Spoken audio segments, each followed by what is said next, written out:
అందరికి నమస్కారం. నిన్న కర్నూలుకి మేము విచారణ కోసం హాజరవ్వడం జరిగింది. అయితే ఈ రోజు పొద్దున్న మీడియాలో వార్తలు గాని, పేపర్లో వచ్చిన వార్తలు గాని, నిన్న సాయంత్రం నుంచే టీవీలో పెట్టిన డిబేట్లు గాని, చేసిన ప్రోగ్రాంలు గాని, ఇవన్నీ చూస్తే అసలు నిన్న మమ్మల్ని కేసు విచారణ కోసం పిలిచారా, లేకపోతే ఈ మీడియా ముందు నేరాలు తయారు చేసే కూటమి పోలీసింగ్ కోసం పిలిచారా అనే విషయం మాకు అర్థం కావట్లేదు. అక్కడ మేము చెప్పిందేంటి, పోలీసులు విన్నదేంటి, బయటకు వచ్చిన వార్తలేంటి, అసలు ఒక స్టేట్మెంట్ రికార్డ్ చేసుకున్నప్పుడు పోలీసులు అది మీడియా వాళ్ళకి ఎలా చేరుతుంది?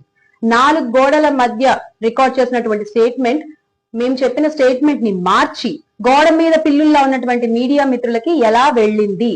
A straight question to the police. Please you have to answer this. నేను మీకు ఏం చెప్పాను నిన్న?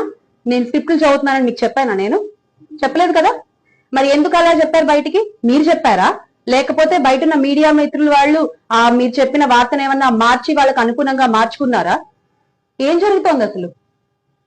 అంటే కూటమి ప్రభుత్వంలో కుట్రలు ఉంటాయని తెలుసు, కానీ ఇలా మీడియా పోలీసులు కుమ్మక్కయి నేరాలు చేయకపోయినా కూడా ఇలా నేరాలు చేశారు అంటూ చేసినట్టుగా తప్పుడు వార్తలు మీడియాలో వాళ్ళకి ఇష్టం వచ్చినట్టు ఇచ్చిన స్టేట్మెంట్లు మార్చుకుని ప్రచారాలు చేసుకుంటారన్న విషయం మాకు తెలియదు. మరి ఇలాగా కూటమి ప్రభుత్వం వ్యవహరించే తీరు?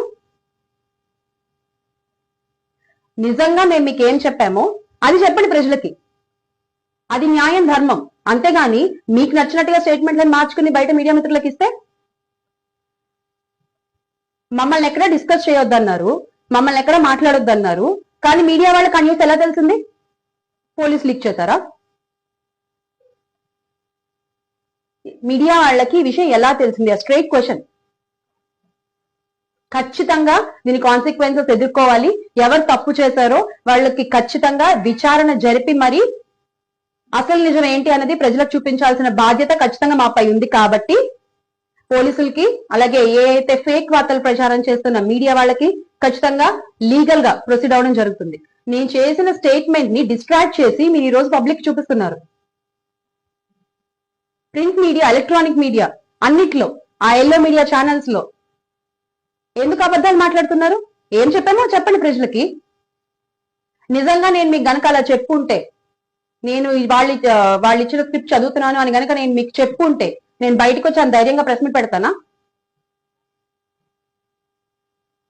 అబద్ధాలు చెప్పినా అతికినట్టు ఉండాలి సార్. మీకు నచ్చినట్టుగా, మీకు అనుగుణంగా చెప్పిన మాటల్ని మార్చేసుకుని, ఎంత దారుణం అంటే ఈ రోజు ఆ పేపర్ కటింగ్స్ కూడా అందరు చూడొచ్చు. కాకపోతే దాని మీద కూడా వీళ్ళు పేపర్ కటింగ్లు ఎక్కడా చూపించకూడదు అని చెప్పి ఒక స్టే తెచ్చుకున్నారు కదా. అవును, మరి వాళ్ళ అబద్ధాలు